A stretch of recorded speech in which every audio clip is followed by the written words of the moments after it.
Yeah, Frank here with Outrageousrides.com, and I'm always out looking around for an outrageous ride, and we really found one out here in Spanaway, Washington. I'm here with the owner-driver, Ed Shadle. Ed, it's nice to see you. Good morning on this 26-degree day. Right, right. It's not really land speed, weather here in Spanaway, but unless you plan on running on the ice. Right, right. Okay, Ed, tell me a little bit about the North American Eagle here. How did this idea start?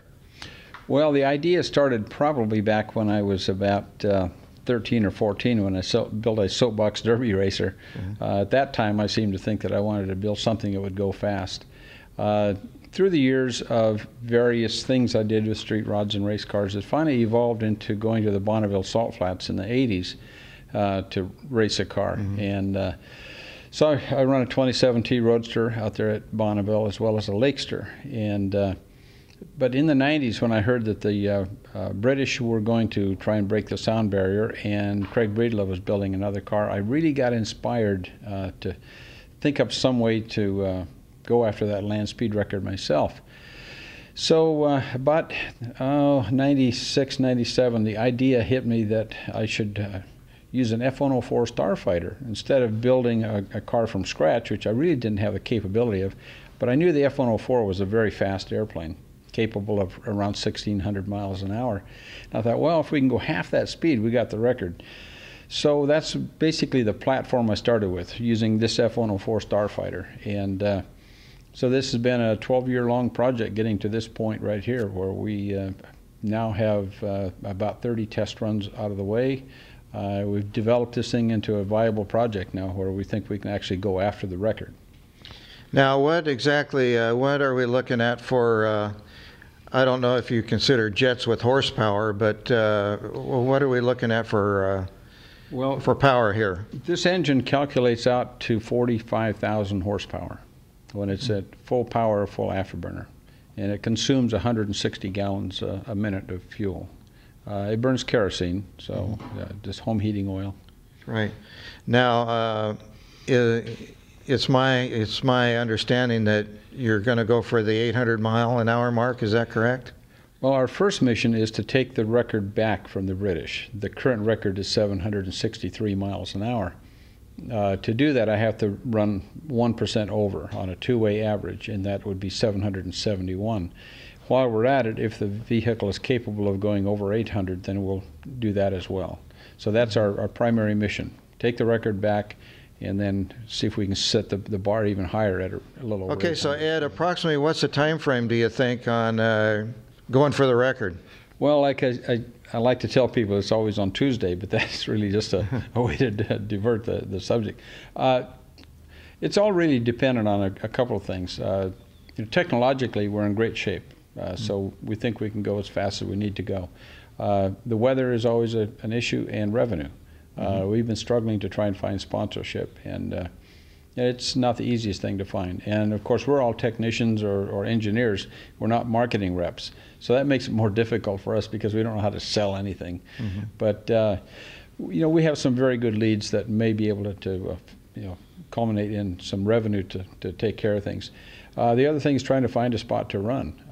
We've run at El Mirage Dry Lake Bed, we've run at Edwards Air Force Base, and at the Black Rock Desert, where the record is currently held at. All three of them have their problems. We finally found a place called Diamond Valley in the middle of Nevada, and I can get about 15 miles of really pristine lake bed there that I would have enough room to do that. Now, logistically, it's very difficult because it's about 30 miles from the nearest town, and there's just basically no support around it. So you kind of have to bring everything out there that you're going to need over a 3 or 4 week period of time. So we're looking at probably around September, October of 2011, if we can get all these things together. And I'm sure you would, welcome any sponsors or any sponsorship that, if anybody was interested. to help sponsor you, you would welcome that. And yes, and the main thing that some of the potential sponsors need to look at is what kind of visibility they want for their corporation. Now, we've done a 1-hour show called The World's Fastest Wheels that aired on Discovery, and it has aired hundreds of times all over the world. We've done several other shows. Now, to buy that advertising space and put it on Speed Vision or ABC or any of the major networks, it will cost you a lot of money. But to put it on the side of this car for a whole lot less money and get on a 1-hour documentary is certainly worthwhile. Right. So we that's one of the things that we like to try and promote is we have a great deal of visibility in this project. Right. Now, what kind of a crew do you have to go for the speed record? In other words, you've got to have officials there, you've got to have documentation, you've got to have a crew, a maintenance crew, your crew, to maintain the machine? You have to have, first of all, like we have, a very well-developed team. We have about 40 team members, and they come from all walks of life. They're firemen and engineers and truck drivers and school teachers. As far as the other support structure, you need to have the people that set up the timing association's equipment.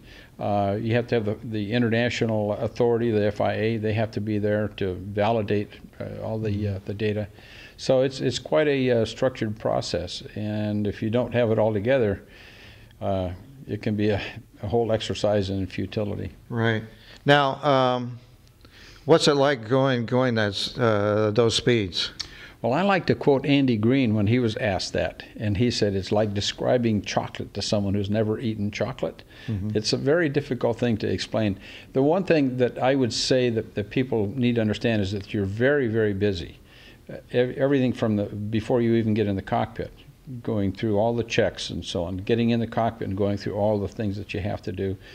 And even when, after you've done engine startup and going through the process and then rolling out, you have a very structured list of tasks that you go through. So you're really quite consumed with all of that. Every run that I've made with the car, I've found that I'm so consumed with everything that I'm doing that it isn't quite like drag racing. It's a longer run, but it's also a very hard pull. It's like 3 Gs, but it's constant for about 20-25 seconds. Mm-hmm. Yeah. Now, you start this thing off easy. Is that how it works? Yes. You really don't start up hard because you'll suck dirt into the inlets and so on. Because we run on a lake bed. We don't run on asphalt or salt or anything else. So it's just dirt, and it just sucks right in the inlet. So you have to roll out very gingerly. I take it up to about 80% of the RPM range, which is maximum, or 100% is 7,600 RPMs on this engine.